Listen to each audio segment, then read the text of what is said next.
Welcome to weeks 5 and 6. So congratulations on getting through the first bit of the program. You're a third of the way through. We've introduced now the front flips portion to the outer half of the plate.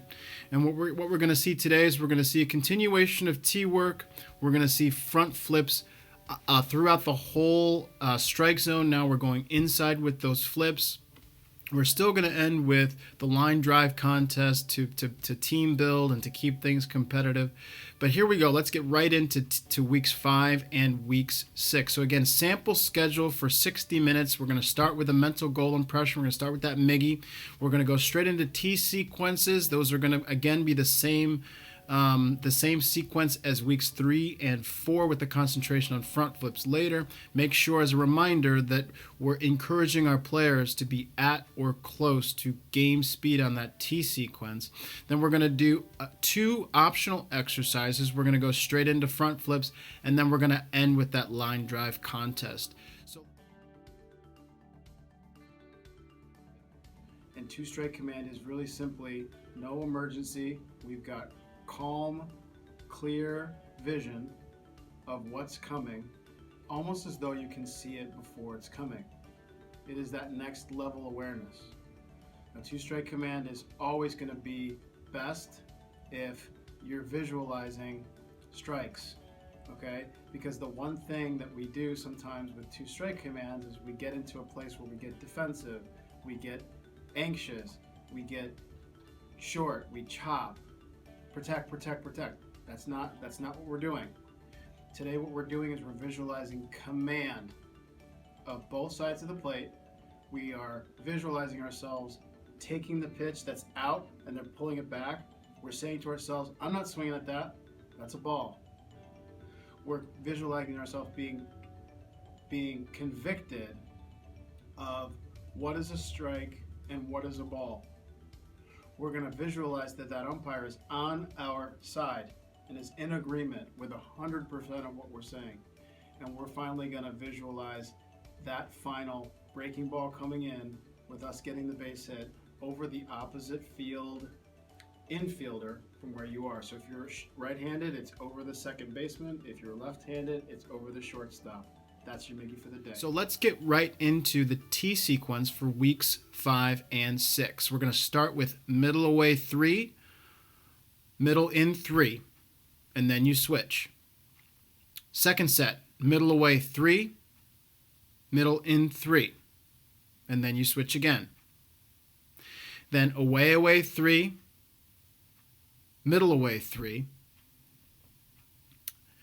and then you go in 5, and on this in 5 sequence, raise up the T a little bit and really get that player to concentrate on getting that ball in the air and being inside that baseball or softball on that in portion, where their bat path is going to the inside part of the baseball, or at least behind it, but not around it. This is going to be the most challenging location for your players. Set number 5 is in 5, middle away 1. Set number 6 is in 1, middle away 1, and end on hard contact regardless. That's your T sequence. Then your optional exercises, again, no more than 2, and you can pick from these options. So the samurai drill is very similar to balance point, except we're going to take a couple of hops leading up to the T, and what we've got is we've got our T and our T map here. We've got it set up middle, and we're going to start out here with our front foot behind the front foot line, but what we're really going to do is we're going to take a couple steps back, okay, and that T is going to be right out front. So what this is really going to do is going to teach extension to the hitter. We're really huge fans of extension. It's how you get power. Okay, so the samurai is going to look like this. You're going to hit a balance point, right? And you're going to have a hop to get ground, a hop to get ground and balance, and then from this position, with this foot up, you're going to approach and really take a swing hard. Okay, this is a really hard, aggressive, loose, tension-free, but aggressive swing to really get out and get that drill, get the extension out front, so that you've got a real sense of being able to get into this back leg and to corkscrew all the way through. That's the samurai drill. Diver drill. Now this is one of the drills that I personally love. It gets a lot of issues out quickly. There's a lot of different things that are minor in nature that can be solved with the diver drill. This is a really, really awesome drill. It's not unique to me, but it is something that we use quite a bit with map hitting.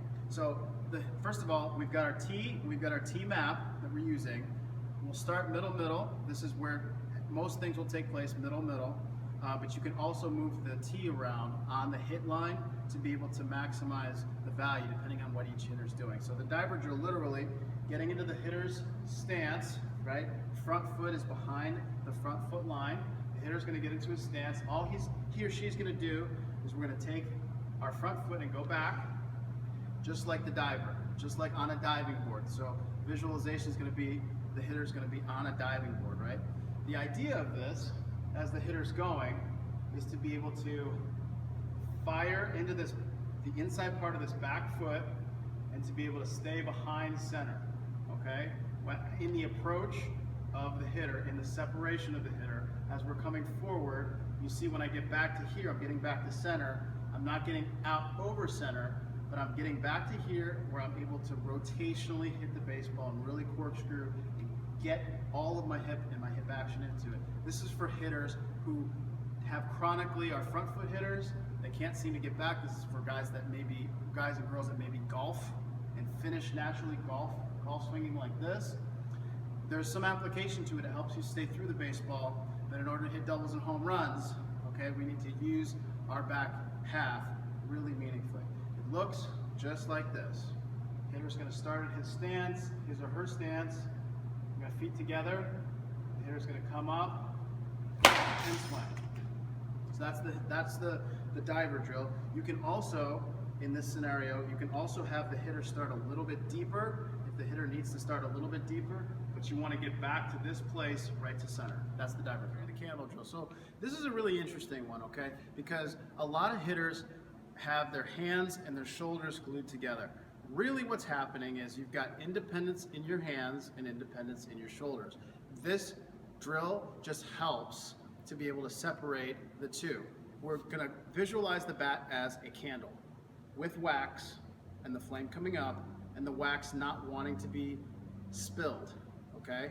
So the movement in the hitter's gonna be to the pitcher, to the back, to the pitcher, to the back, and swing.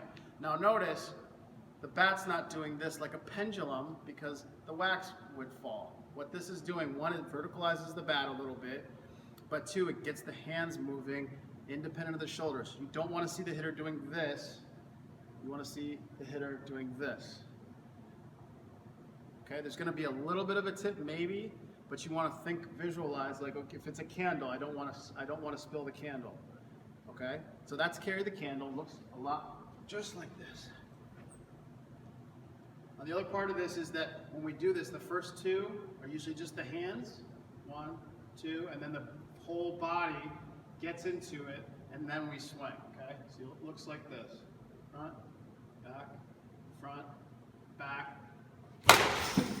So we're really trying to get the whole body and the whole body in rhythm as we're doing that. That's carry the candle. So the options we're presenting you for the optional exercises are a little bit more challenging, a little bit more advanced, but definitely manageable. Next, we're going to do front flips. How you're going to do these front flips are you're going to be a minimum of 7 to 10 reps per player. You're going to use the whole strike zone now. So my one suggestion would be to start everybody out in their first set or two with middle away, and away. Start in the outside part of the plate. Allow the players' hands to start to work to the inside of the baseball or softball, and make sure that that's part of their hitting entry into the zone. Later, when you go into the inner portion of the plate, you'll be able to see that player's entry as it was when it was on the outside part of the plate. In weeks 5 and 6, we want the velocity to still be medium. We don't want the hitter to feel overwhelmed. We don't want that velocity element in there just yet. Just trust us on this. First half of the program shouldn't have any sort of pressure to be able to be on time with any sort of velocity element. Just stick with medium velocity at the most. You can do underhand only, but now the overhand is okay to introduce here instead of underhand flips in front flips. If you'd like to go overhand, if you're on the baseball side of this, then go ahead and go overhand. Make sure that you again reference the "when I get ready, you get ready" video to make sure that your hitters are loading properly and the timing is down in the correct place. So on flips, on front flips, we want a minimum of 5 sets of 7 to 10 reps per set.